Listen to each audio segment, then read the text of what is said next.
Hello, my name's Jeff Goebel, and this is another Orange Shirt blog. It's the end of a month. It's actually the beginning of a month, but it's a Friday, so let's call it the end of April. In Ontario, May is kind of summer for us. We have a very quick spring here. Although the trees aren't quite green yet, the grass is, and the temperature is just warm enough to take off the coat and walk around in shorts and t-shirts. And we do. It's funny though, when we go to the United States, I was once in Vegas and I was walking around in, I think, 55-degree weather with my top off, and people in Vegas are going, "You must be Canadian," which I kind of thought was funny. In any case, hi. So a little bit of a recap on what's been going on. April was a pretty good month for me. I made more than enough money to pay the bills and got a couple of new clients. Didn't lose anyone. Didn't upset anyone particularly that I can think of.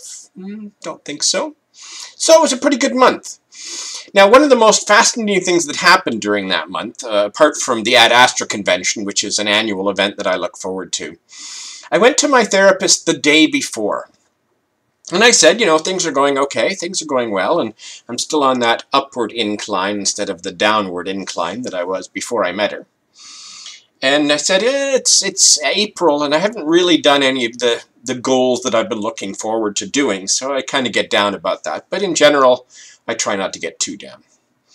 And she said to me something quite fascinating, and I'm going to remember this probably for the rest of my life. She said, you know, all those goals that you're setting for yourself, the excitement of what you were going to do this year, because last year was my year of personal growth, and this year was kind of supposed to be my year of business growth. And she said to me, you know, all those goals that you're setting, you really would hate most of them. They're all sorts of things you don't like to do. They're paperwork, and they're decision-making, and they're stress, and they're upsetting people, and they're hard stuff, and you don't really like that.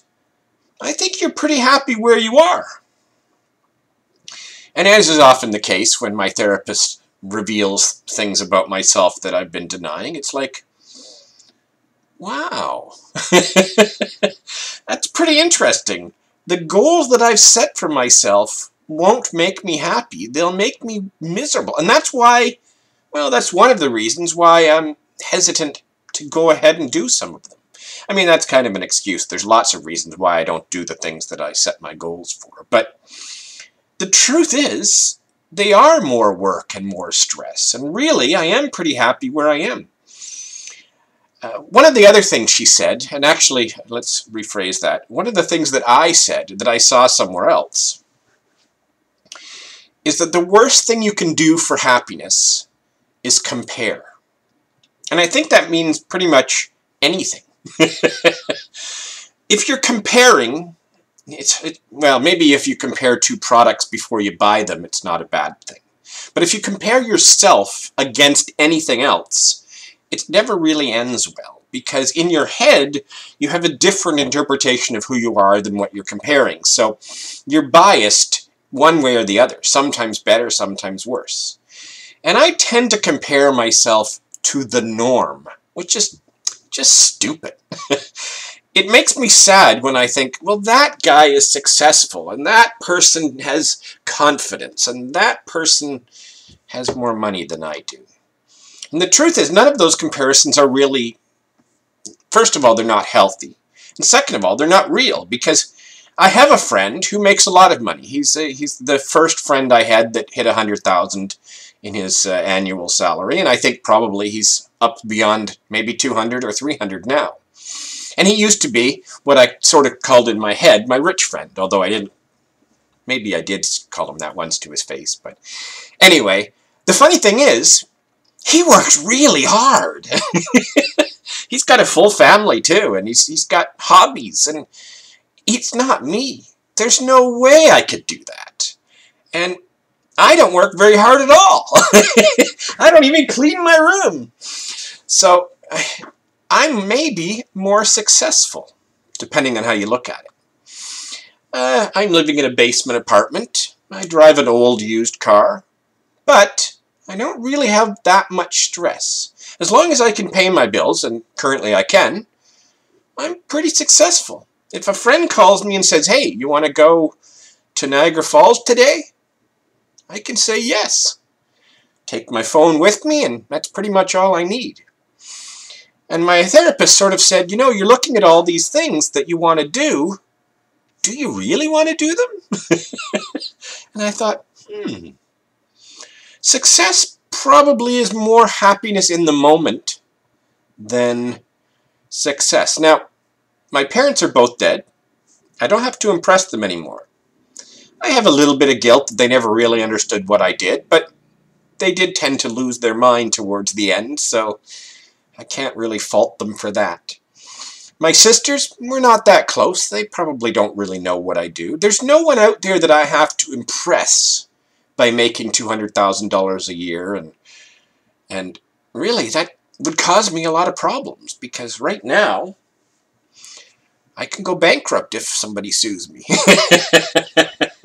It's probably not the best thing to say on camera, but the point is, I have a pretty good life. I'm paying my bills, I'm driving a car, I'm eating out, and I'm not eating out at just cheap places. I eat out, you know, I'm going to buy some steaks this summer.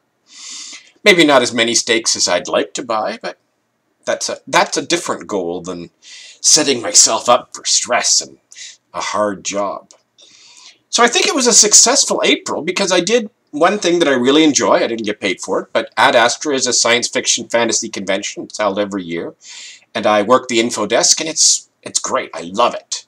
I think I might like to do more volunteering like that. Ideally, it would be neat to get paid, but as soon as you get paid, you have stress. You have responsibility. I guess I had a responsibility even volunteering. I was in charge of the info desk this year, which was a bit of a surprise, but in any case, I think the summary that I'm coming up with is that April was a good month. I paid my bills. May's going to be a good month. I'm going to pay my bills. I think I'm a success. I don't have to prove that to anyone, although putting it on YouTube is kind of my confessional. But the things that I was looking forward to doing, I'm not sure I want to do. I'm just going to better my company. And so we'll put a plug in at the end. My company, Frogstar, I've had it for over 20 years, and I'm kind of a concierge support person for about 100 customers. They call me. I do what they need. I set up their internet. I handle their domains. I do some web design, mostly maintenance.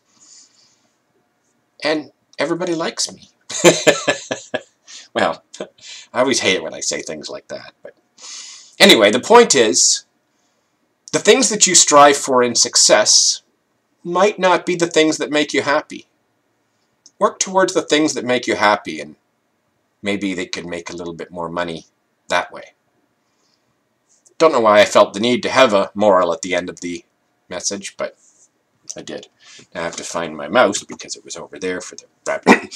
Anyway, happy May 1st, or 501st Day as they say. Tomorrow's Free Comic Book Day, and May the 4th be with you. And Cinco de Mayo. This is a busy week.